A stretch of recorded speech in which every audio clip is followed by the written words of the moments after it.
64 squares, 64 humans, 64 deaths. In the heart of Moscow, in a seemingly ordinary park, a serial killer roamed for years, unnoticed. He didn't kill for rage or money, not even for pleasure. He extended a final hand of friendship. He buys them their favorite drink, sits beside them, chats, gains their trust. But Alexander was not a friend. He was a serial killer, playing chess by killing people. He had one goal: to surpass Andrei Chikatilo, the bloodiest killer in Russian history. While the police were counting the bodies, he was crossing out the squares on his chessboard. 60, 61, 62. And his target was 64, because for Alexander, the game would only end when the final square was filled. Today, we will witness the darkest state of the human mind. This is the story of Alexander Pichushkin, the story of a man playing chess with death.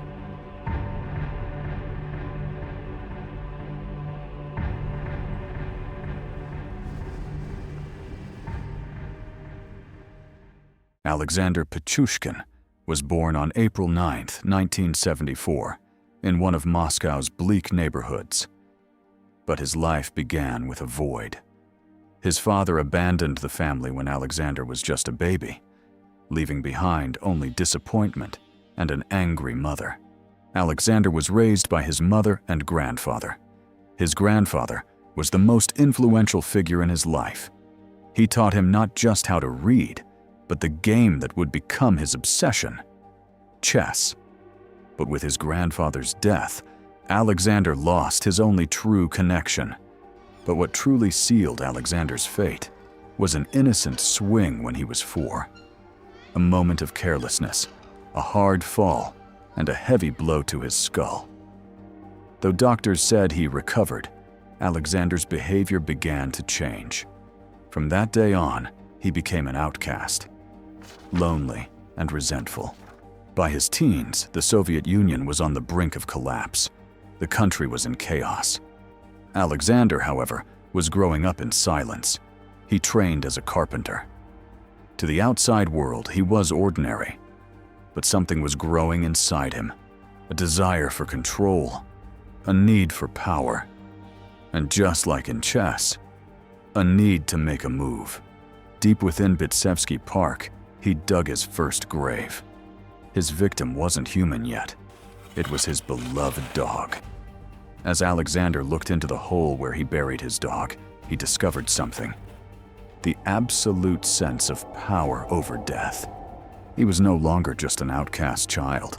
He was a predator, growing in silence.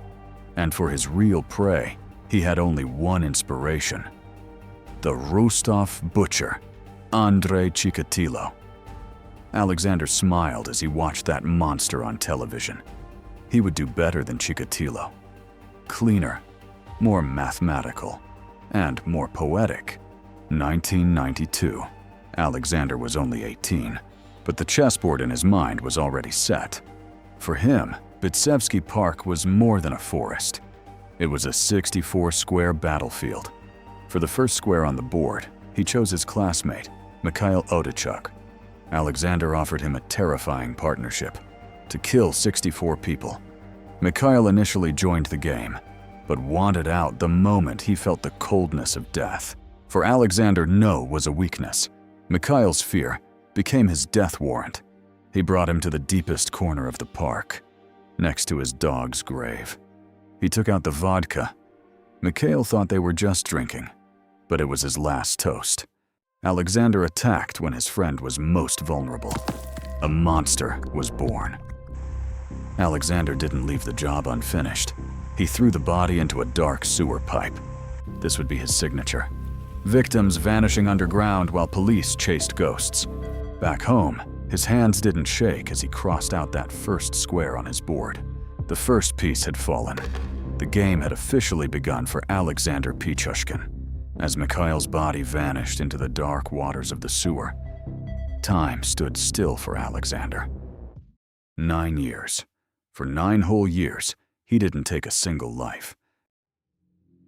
But this wasn't giving up. It was a predator holding his breath, waiting for the right moment. By day, he worked as a grocery clerk, smiling at people, filling their bags. No one knew that on his chessboard at home, only one square was crossed out. By 2001, Alexander was tired of waiting. His god complex began to outweigh the grocery shelves. He returned to Bitsevsky Park, but this time he was more professional, colder, and more ruthless. His targets were the invisibles, the homeless, the alcoholics, the elderly, the forgotten people.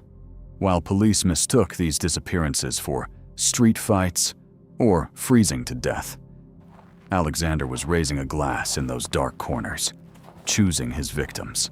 The sentence Alexander would utter years later about one of his victims summarized the morbid poetics of his mind. I didn't give him death, I gave him eternal sleep.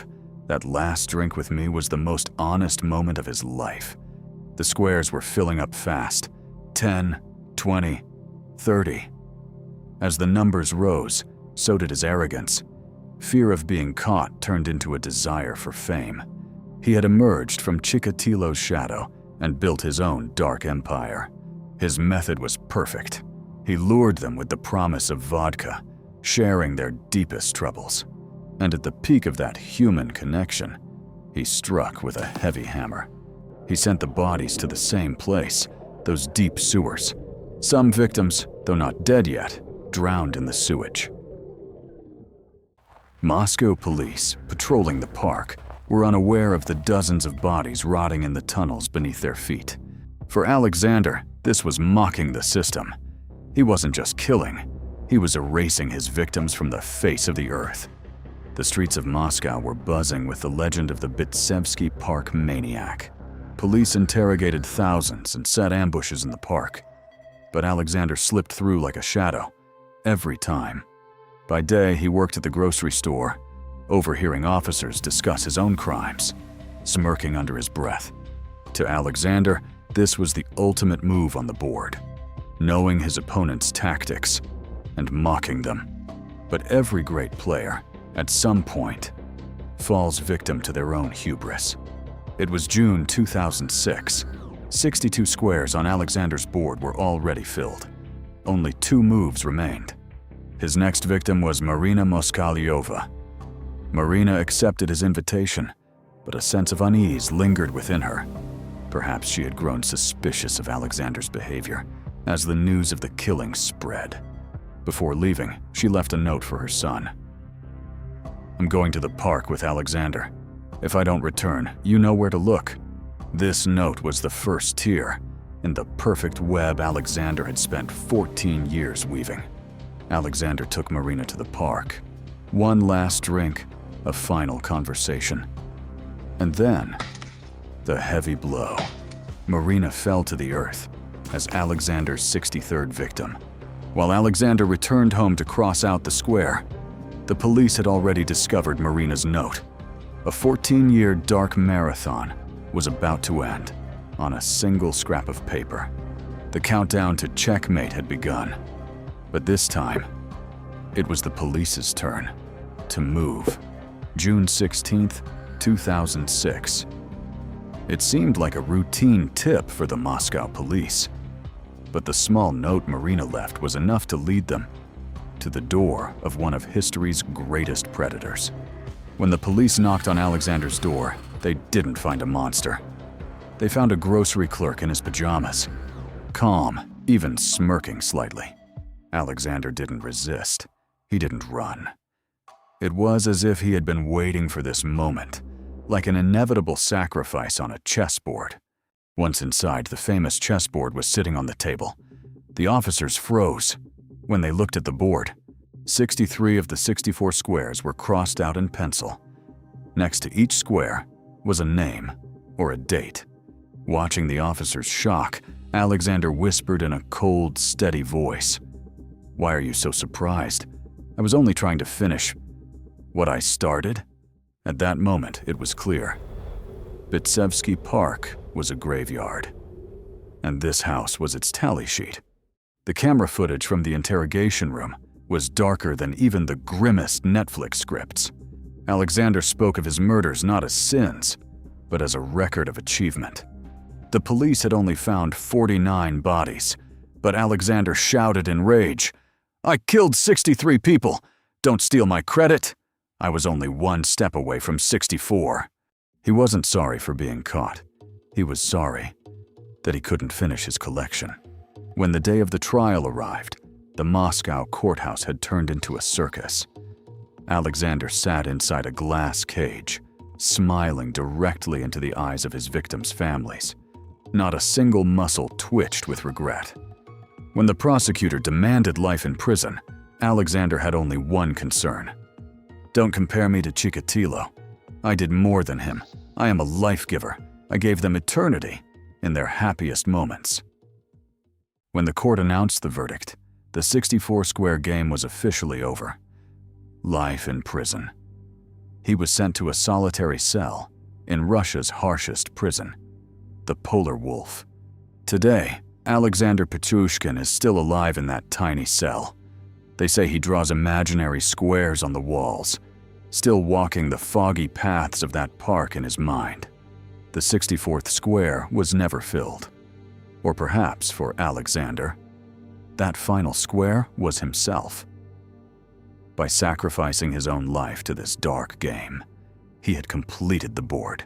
Silence now reigns in Bitsevsky Park, but a whisper still echoes through the foggy trees. Shall we have one last drink? Was Alexander Pichushkin a monster, or the result of a fracture that society chose to ignore? Perhaps the real horror isn't that he was a monster, but that he was the ordinary man who filled your grocery bags and smiled at you every single day.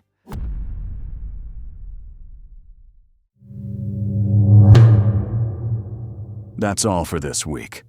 From Story HB. If you found this story compelling, don't forget to subscribe for more.